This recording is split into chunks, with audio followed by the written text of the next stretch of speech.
noticia así con mayúsculas de la semana, que es esta nueva emisión de deuda, nada menos que a 100 años y con una altísima tasa de interés. Por eso te convocamos, porque nos interesa mucho conocer tu punto de vista.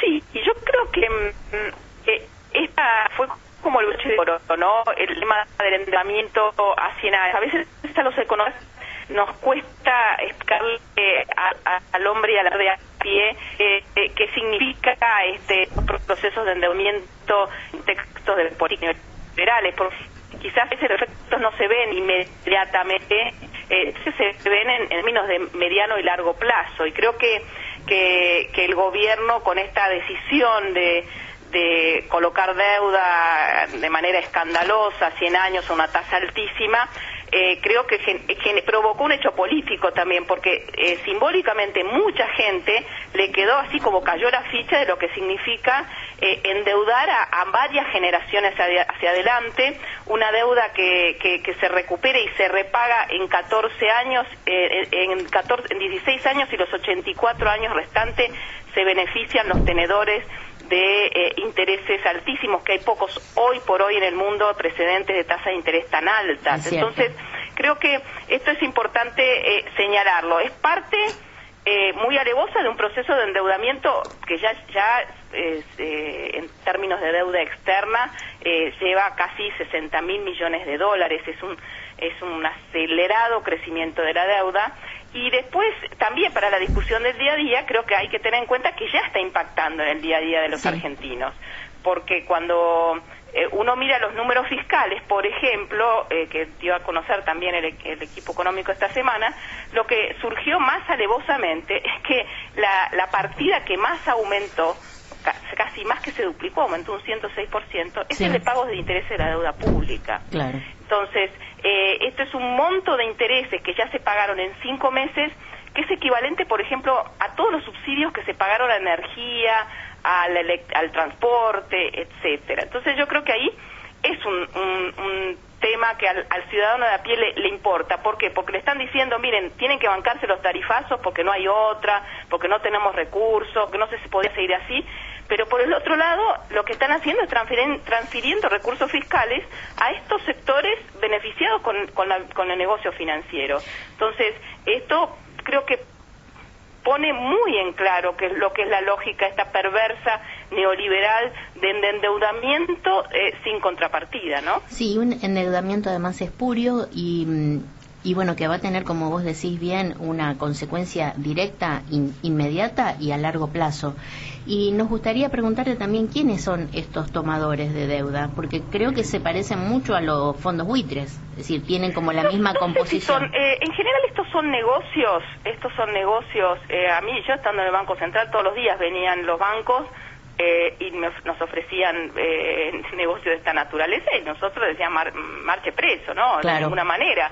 Estos son negocios que arman los bancos colocadores, que tienen tomadores, que pueden ser fondos de inversión, son en general fondos especulativos, claro. En algunos casos cuando son bonos muy largos, como estos fondos de pensión, y que bueno, dice, mira, tengo ya 3 o 4 fondos que están interesados, te podemos dar a esta tasa, y que lo traen como servido.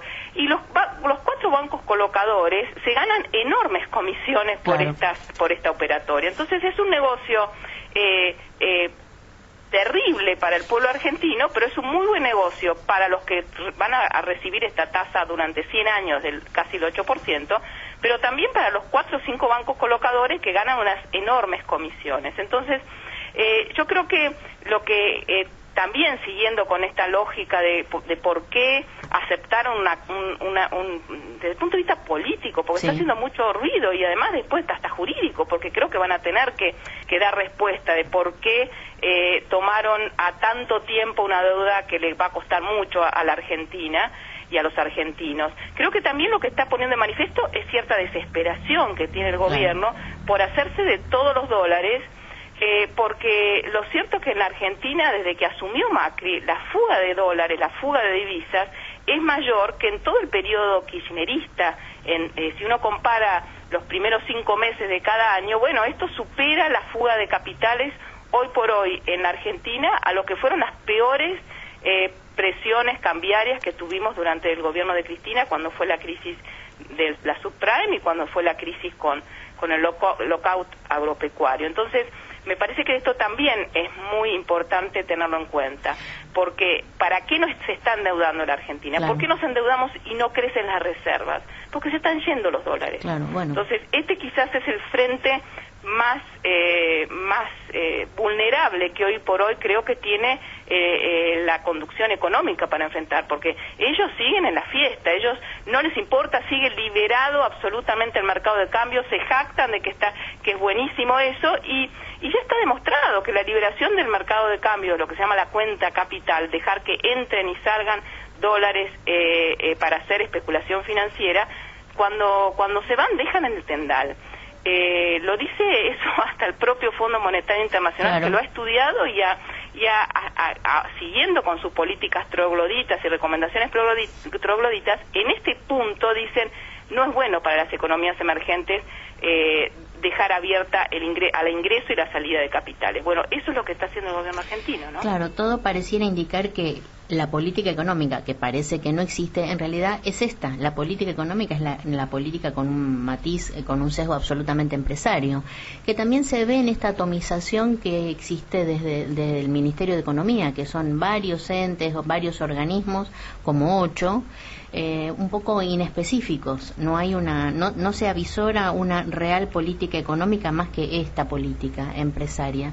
También te queríamos preguntar, Mercedes, con respecto a, bueno, nos sentimos un poco como desprotegidos, sorprendidos, alarmados, y la pregunta es, ¿no hay algún mecanismo legal por el cual esto se pueda rever, frenar, impedir?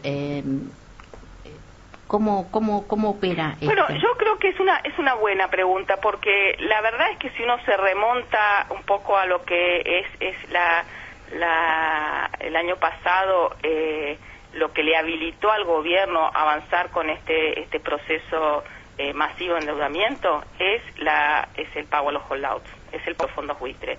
¿No? Uno tiene que revisar críticamente, sobre todo aquellos que lo votaron y lo apoyaron, que entender que ese fue un pésimo negocio en términos de que le aceptaron todo, le concedieron todo, pagaron más de lo que deberían pagar, pero también porque habilitaron este proceso de endeudamiento masivo de volver a los mercados, ¿sí?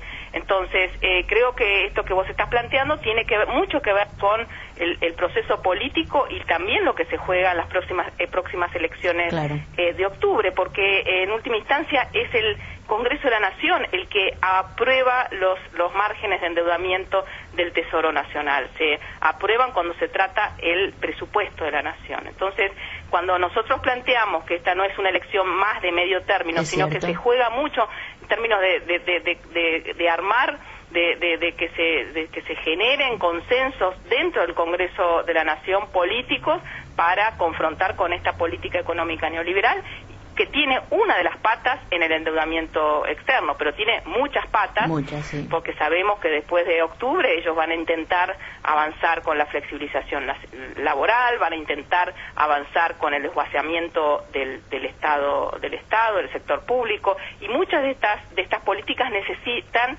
legitimación en el Congreso de la Nación. Entonces, claro, a tu pregunta digo, sí, creo que hay formas, y hay formas eligiendo candidatos que sepamos que no van a cometer el error político, a mi juicio, de habilitar estos procesos de endeudamiento como el que está impulsando el gobierno argentino, ¿no? Mercedes, entonces, ¿vos consideras que todavía estamos a tiempo de que esta medida se pueda rever? Porque a mí la semana pasada hablamos con el doctor Jorge Cholvis, que es, entre otras cosas, un especialista también en deuda externa, y él nos hacía referencia a 3 decretos que se promulgaron, 2 a principio de año y otro en mayo, donde está absolutamente allanada la posibilidad de una realización, entre comillas, de nuestros recursos naturales y de todos los bienes patrimoniales del Estado. Y eso pasó. Eso fue un decreto, se escuchó muy poco, se leyó también muy poco, y es de una gravedad inusitada, ¿no? Entonces la pregunta es, ¿todavía estamos a tiempo como para frenar esta emisión de deuda eterna?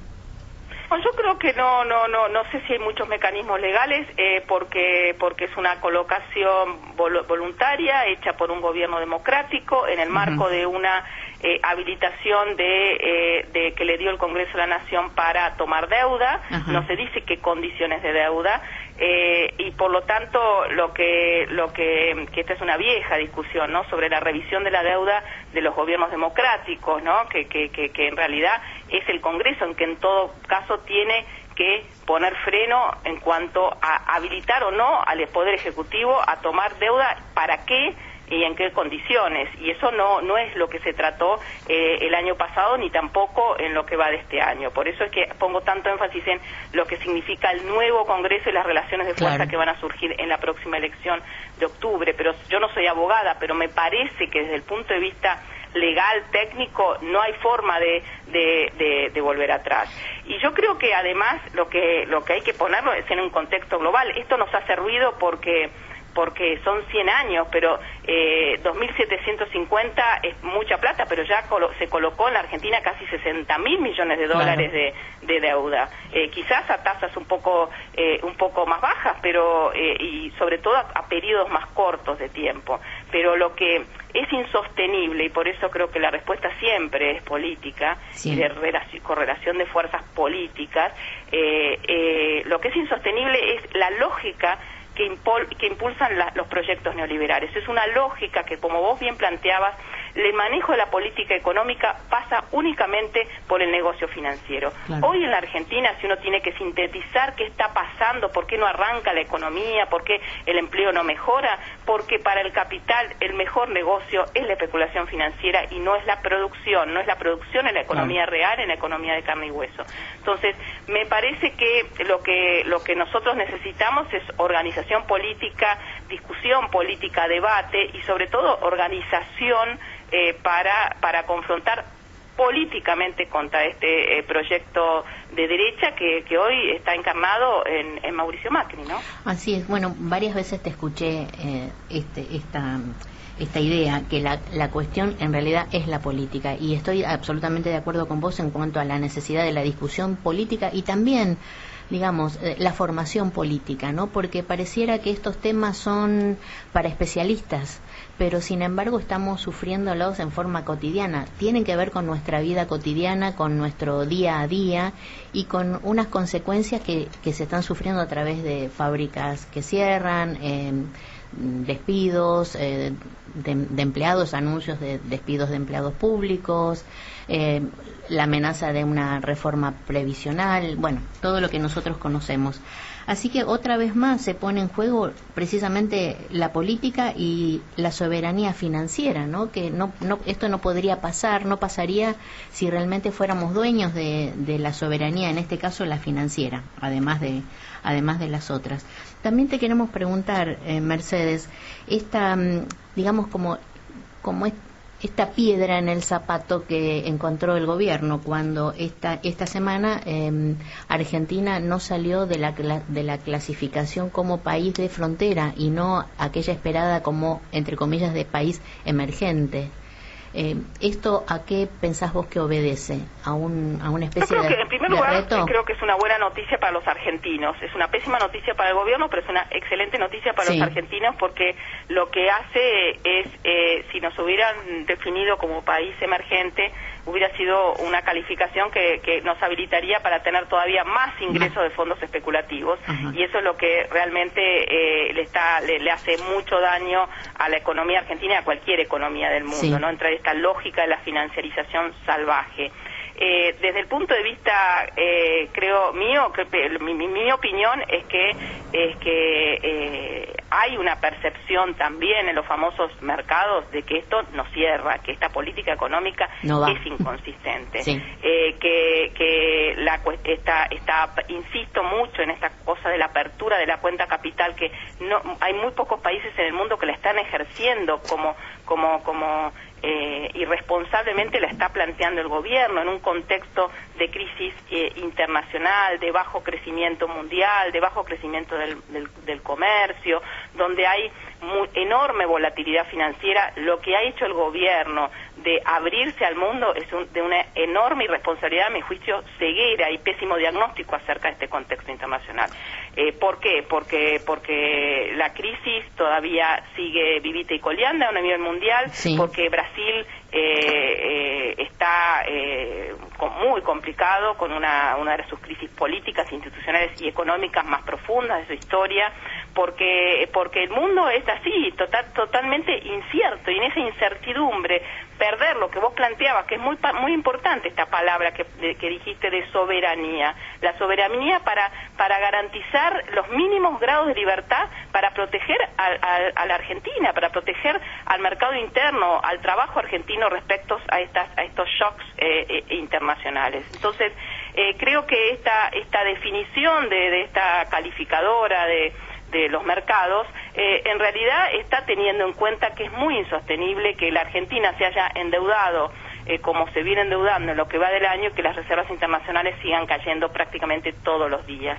Y eso tiene que ver fundamentalmente con este fenómeno de la fuga. Los argentinos no están apostando al peso, no están ahorrando en pesos, están dolarizando sus excedentes. Y eso es insostenible, porque lo que se está demostrando es que sigue este problema estructural de insuficiencia de dólares. Claro. Todavía disfrazado con el endeudamiento, pero el endeudamiento no es infinito. Así es. Bueno, Mercedes, te agradecemos muchísimo tu participación, realmente fue un gusto y por supuesto un placer escuchar tu análisis tan absolutamente claro y fundamentado por tu larga experiencia. Entonces podemos insistir realmente, esto es algo de la vida cotidiana, y atención porque como vos bien decís, en estas elecciones es mucho lo que está en juego. Es necesario poder poner un freno y también contribuir a través de este pequeño medio, también contribuir a la toma de conciencia y un poco a la luz de estos temas que parecen muy complejos, pero que nos constituyen en nuestra vida cotidiana. Así es. Bueno, encantada y sí, seguimos otro día. Otro día la seguimos y te mandamos un gran y afectuoso saludo, Mercedes. Igualmente, abrazo para todos. Hasta pronto. Hasta luego.